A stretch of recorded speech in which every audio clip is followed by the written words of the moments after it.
2025년 10월 30일 목요일 매일 묵상의 시간입니다. 다 함께 주님만이 왕이십니다. 함께 찬양하시겠습니다.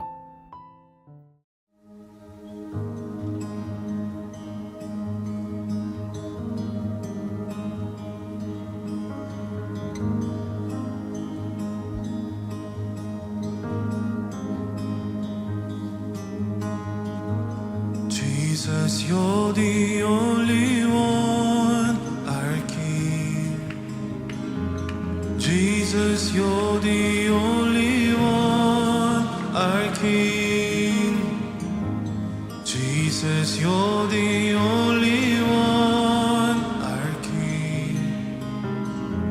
Jesus, you're the only one, our King. In this place, in this place, in this place, in this place, in this place, in this place, in this place, in this place. 주님만이 왕이십니다. 주님만이 왕이십니다. 주님만이 왕이십니다. 주님만이 왕이십니다. 주님만이 왕이십니다. 내 삶에 내 삶에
예. 주님만이 왕이십니다. 주님만이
오늘 우리에게 주시는 하나님의 말씀은 스가랴 14장 9절에서 15절까지의 말씀입니다. 여호와께서 천하의 왕이 되시리니 그날에는 여호와께서 홀로 한 분이실 것이요 그의 이름이 홀로 하나이실 것이라. 온 땅이 아라바같이 되되 게바에서 예루살렘 남쪽 림몬까지 이를 것이며 예루살렘이 높이 들려 그 본처에 있으리니 베냐민 문에서부터 천문짜리와 성모퉁이 문까지 또 하나넬 망대에서부터 왕의 포도주 짜는 곳까지라. 사람이 그 가운데에 살며 다시는 저주가 있지 아니하리니 예루살렘이 평안히 서리로다. 예루살렘을 친 모든 백성에게 여호와께서 내리실 재앙은 이러하니 곧 섰을 때 그들의 살이 썩으며 그들의 눈동자가 눈구멍 속에서 썩으며 그들의 혀가 입속에서 썩을 것이요 그날에 여호와께서 그들을 크게 요란하게 하시리니 피차 손으로 붙잡으며 피차 손을 들어 칠 것이며 유다도 예루살렘에서 싸우리니 이때 사방에 있는 이방 나라들의 보화 곧 금, 은과 의복이 심히 많이 모여질 것이요 또 말과 노새와 낙타와 나귀와 그 진에 있는 모든 가축에게 미칠 재앙도 그 재앙과 같으리라. 여러분, 오늘도 좋은 아침입니다. 즐거운 하루 잘 시작하셨어요? 오늘도 우리 함께 기도하고 시작할까요? 하나님, 오늘도 예수님의 보혈로 저를 덮어주세요. 하나님, 제 입에 파수꾼을 세워주세요. 하나님, 저의 생각과 행동을 인도해 주세요. 예수님의 이름으로 기도합니다. 아멘. 여러분, 우리가 접하는 많은 영상 매체들은요, 사람들을 끌어모으는 기술이 대단합니다. 그들이 너나 할 것 없이 꼭 하는 것은요, 바로 미리 보기 또는 예고편을 만드는 겁니다. 예고편을 보면요, 이 영화나 드라마를 봐야 하는지 말아야 하는지에 대한 대략적인 감이 옵니다. 그래서 예고편은 우리가 꼭 챙겨봐야 하죠. 저에게 예고편 중 가장 신선했던 방법이 하나 있는데요. 여러분도 잘 아시는 마블이라는 영화가 있죠. 미국 판타지 만화를 기반으로 한 영화인데요.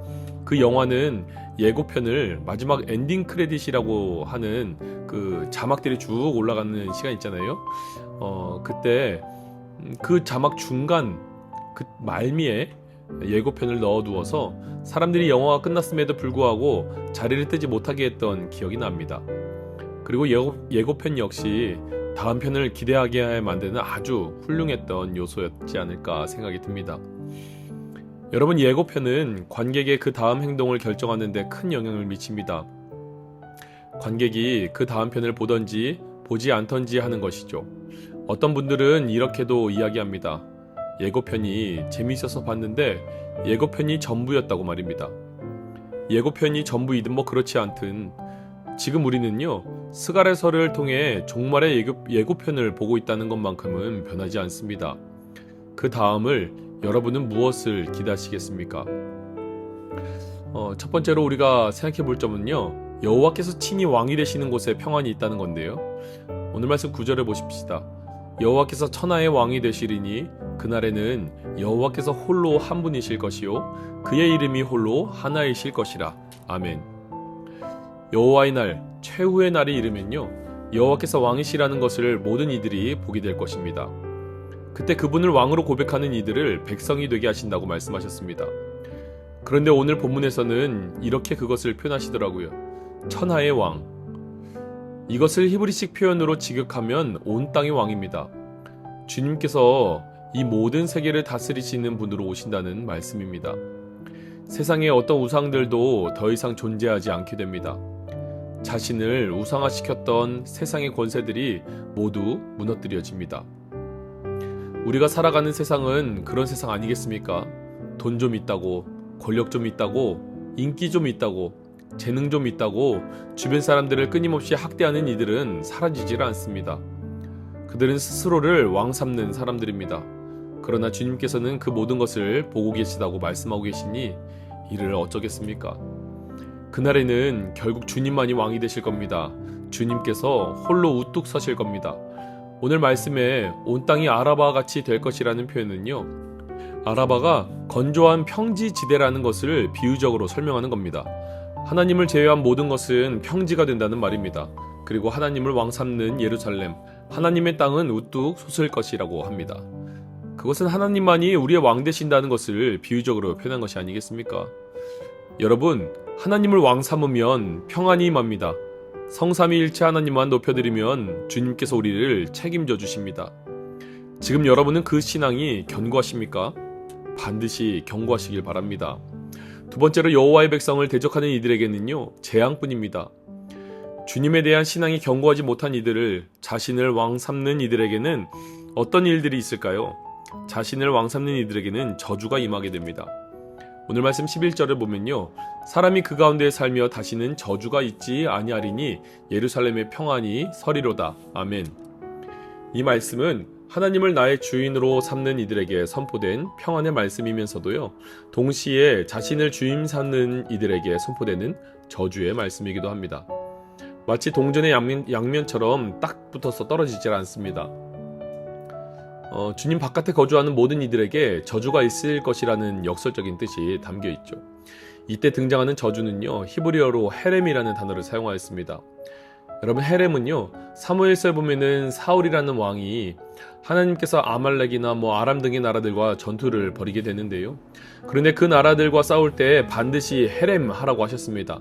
그것은 작은 것조차도 아끼지 말고 모두 진멸하라고 하신 겁니다. 죄의 흔적도 남겨두지 않으시려는 하나님의 의지입니다. 그런데 그 헤렘을 사울은 이뤄내지 못합니다. 양떼 중에 좋은 양떼를 골라내고 소떼 중에서 가축 중에서 좋은 것들을 가져옵니다. 그러고는 하나님께 그것을 드리려고 했다는 궤변을 쏟아내죠. 결국 그에게 내려진 주님의 형벌은 무엇이는지요? 사무엘상 15장 22절에서 23절입니다. 사무엘이 이르되 여호와께서 번제와 다른 제사를 그의 목소리를 청조하는 것을 좋아하심같이 좋아하시겠나이까? 순종이 제사보다 낫고 듣는 것이 순양의 기름보다 나으니 이는 거역하는 것은 점치는 죄와 같고 완고하신 것은 사신 우상에게 절하는 죄와 같음이라. 왕이 여호와의 말씀을 버렸으므로 여호와께서도 왕을 버려 왕이 되지 못하게 하셨나이다 하니. 아멘. 결국 순종하지 못한 사울은요, 하나님께서 버린 왕이 되어버리고 말았습니다. 하나님을 따른다는 것이 무엇입니까? 하나님의 왕의 가치를 따르는 겁니다. 그러면 하나님을 따르지 못하는 것은 무엇인가요? 자신의 가치를 따르는 것입니다. 그 결국은 어찌 되겠습니까? 제가 바꾸어 드릴 수는 없습니다. 저도 관객의 한 사람일 뿐이기 때문입니다. 감독이신 하나님께서 예정해 두신 예고편대로 되고 말 겁니다. 그렇다면 우리는 오늘 우리에게 주신 하나님의 말씀을 깊이 되새겨 보아야 하지 않을까요? 그 안에 담겨있는 명확한 두 가지 방향의 스토리는요, 곧 우리가 맞닥뜨릴 장면이기 때문입니다. 사랑하는 여러분, 지금 선택하십시오. 오직 우리 왕은 하나님이라고 고백합시다. 그리고 그렇게 믿고 나아갑시다. 주님의 평화가 우리에게 넘쳐날 것입니다. 할렐루야.